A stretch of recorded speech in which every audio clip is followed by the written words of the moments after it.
Price B to the Lord Jesus. இயேசு கிறிஸ்துவினால் உங்களுக்கு சமாதானமும் சந்தோஷமும் உண்டாவதாக.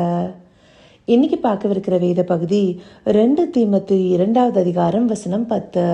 2 தீமோத்தேயு சாப்டர் 2 verse 10.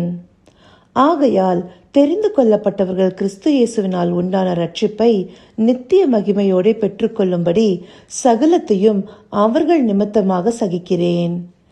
தீமோத்தேயுக்கு எழுதின நிருபத்துல பவுலடியார் என்ன சொல்றாரு? தெரிந்து கொள்ளப்பட்டவர்கள். இந்த தெரிந்து கொள்ளப்பட்டவர்கள்ன்ற வார்த்தை வேதாகமத்தில் அநேக இடத்துல புதிய ஏற்பாடு காலத்தில் நம்ம பார்க்கலாம். முக்கியமாக 1 தெசலோனிக்கேயர் 1வது அதிகாரம் 3வது வசனம், கொலோசியர் 3வது அதிகாரம் 12வது வசனம், 1 பேதுரு 2வது அதிகாரம் 9வது வசனம், இதில் எல்லாத்துலேயுமே இந்த தெரிந்து கொள்ளப்பட்டவர்கள் அப்படிங்கிறத பற்றி குறிப்பிட்டிருப்பாங்க. அதுவும் முக்கியமாக மத்தேயு 24வது அதிகாரம் 22வது வசனம் எடுத்துட்டோம்னா, அந்நாட்கள் குறைக்கப்படாதிருந்தால் ஒருவனாகிலும் தப்பி போவதில்லை, தெரிந்து கொள்ளப்பட்டவர்கள் நிமித்தமோ அந்த நாட்கள் குறைக்கப்படும். அதாவது உபத்திரவத்தின் நாட்களை பற்றி சொல்லும்போது தெரிந்து கொள்ளப்பட்டவர்களுக்காகவே இந்த நாட்கள் குறைக்கப்படும்னு சொல்லியிருக்காங்க. அப்படி இந்த தெரிந்து கொள்ளப்பட்டவர்கள் யாரு? நம்ம பழைய ஏற்பாடுல பார்த்தோம்னா உபாகமம் 7வது அதிகாரம் 6வது வசனத்துல நம்முடைய தேவனாகிய கர்த்தர் இந்த பூச்சக்கரத்துல பரிசுத்த ஜனமாக தனக்கென்று தெரிந்து கொண்ட ஜனம் இஸ்ரவேலர்களாக காணப்படுறாங்க. அப்படி அந்த இடத்துல, அதாவது பழைய ஏற்பாடுல இஸ்ரவேலர்களாக இருக்கும்போது புதிய ஏற்பாடுல நாம எப்போ தெரிந்து கொள்ளப்பட்டவர்களாகிறோம்? எபேசியர் 1வது அதிகாரம் 13வது வசனத்தில் சொல்லப்பட்டபடி, நீங்களும் உங்கள் ரட்சிப்பின் சுவிசேஷமாகிய சத்திய வசனத்தை கேட்டு விசுவாசிகளான போது வாக்குத்தத்தம் பண்ணப்பட்ட பரிசுத்த ஆவியால் அவருக்குள் முத்திரை போடப்பட்டீர்கள். அப்போ எப்போ விசுவாசிகளாகிறோமோ அப்பவே நாம தெரிந்து கொள்ளப்பட்ட ஜனமாக எடுக்கப்படுகிறோம்.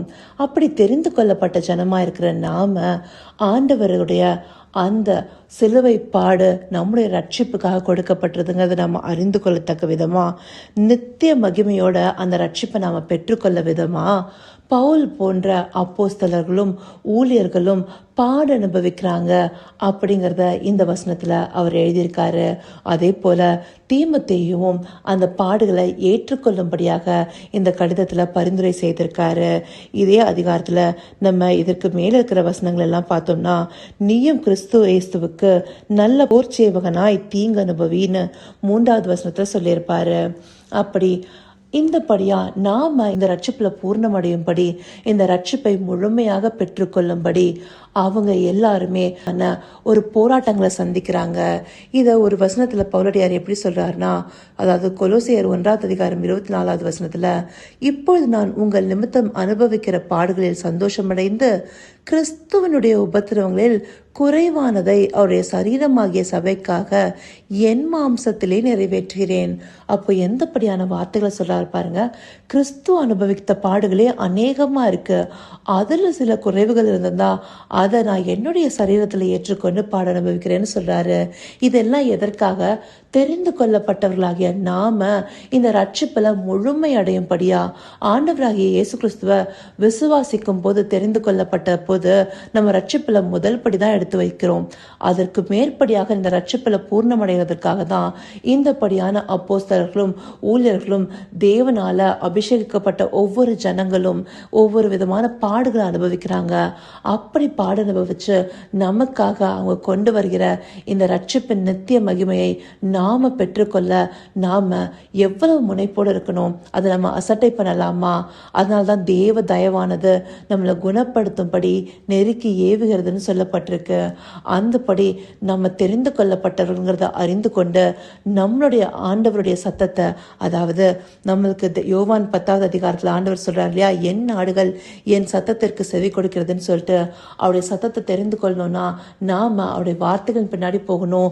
இப்படி நமக்காக பாட அனுபவித்த அநேக ஊழியக்காரர்கள் அப்போஸ்தலர்கள் இந்த படியானவர்களுடைய பாடுகளை நாம் மதிச்சு நம்மளுடைய ரட்சிப்பை பூர்ணப்படும்படியா அவருக்குள்ளார ஒவ்வொரு நாளும் நம்ம பெருகிறவர்களா இருக்கணும். அவருடைய வார்த்தைகள்ல அதுக்கு நம்ம வளர வேணும்.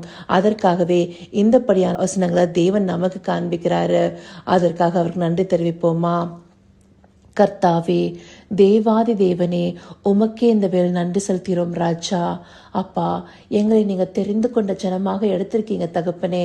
உம்முடைய சத்திய வசனத்தை கேட்டு நாங்கள் விசுவாசித்த போது அப்பா ரட்சிப்பின் முதல் படி எடுத்து வைத்திருக்கிறோம். இன்னும் அநேக காரியங்கள்ல இந்த நிருபங்களிலும் எங்களுக்கு அப்பா நீங்கள் உணர்த்தி அப்பா உம்முடைய ஊழியக்காரர்களை எங்களுக்காய் தெரிந்து கொண்டு அவர்களும் இந்த பாடுகளை எங்கள் நிமித்தமாய் சகித்த தகப்பனே நாங்கள் இந்த ரட்சிப்பை நித்திய மகிமையோடு பெற்றுக்கொள்ளும்படி அப்பா எல்லாரும் அந்த தீங்கு அனுபவிச்சிருக்காங்க தகப்பனே.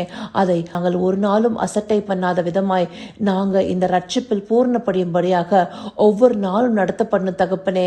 அப்பா எங்களுக்காக உபத்திரவத்தின் நாட்களையும் குறைத்திருக்கிறேன்னு சொல்லியிருக்கீங்களே ராஜா. அப்பா அப்படியாய் உம்முடைய அந்த நித்திய மகிமையில நாங்கள் சேர்த்து கொள்ளும்படியாய் நாங்க ஒவ்வொரு நாளும் செயல்படுறதுக்கு எங்களுக்கு தயவு பாட்டங்க ராஜா அப்படின்னு நீங்க நடத்த போயிரு கிருபைக்காய் நன்றி. சகலவித துதி மகிமைகனம் யாவும் ஒருவருக்கே செலுத்தினோம். இயேசு கிறிஸ்துவின் மூலமாய் வேண்டிக் கொள்கிறேன் பிதாவே. ஆமென், ஆமென்.